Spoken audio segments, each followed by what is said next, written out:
Order black అయ్యి వచ్చింది. So, ఇది మన ప్రీవియస్ అనాలిసిస్. దీన్ని మనం ఏమంటాము అంటే, దీన్ని మనం ఆర్డర్ బ్లాక్ అంటాం. ఏమంటాము? ఆర్డర్ బ్లాక్ అంటాం. ఓకే. ఆర్డర్ బ్లాక్ ఎందుకంటాము దీన్ని అంటే, ప్రీవియస్ బ్రేక్అవుట్ పాయింట్ దగ్గర ప్రెజెంట్ బ్రేక్అవుట్ లో మార్కెట్ సెల్లర్స్ కి బయ్యర్ ఓవర్కమ్ చేశారు కాబట్టి సెల్లర్ ఆర్డర్ బ్లాక్ జరిగింది. సెల్లర్ ఆర్డర్ బ్లాక్స్ అయ్యాయి కాబట్టి అక్కడ బయింగ్ అనేది వచ్చింది. ఇది మనకు తెలుసు. ఎందుకంటే ఇది నేను నేర్పించాను మీ అందరికి. ఓకే. ఇది ఓకే. బట్ ఇది వ్యాలిడా ఇన్వాలిడా ఎలా గుర్తుపట్టాలి?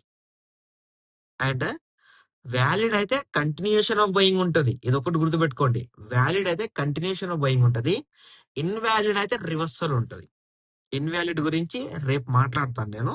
ఇవాళ ఓన్లీ వ్యాలిడ్ గురించే మాట్లాడదాం. సో వ్యాలిడ్ అయితే ఎలా ఉంటది అంటే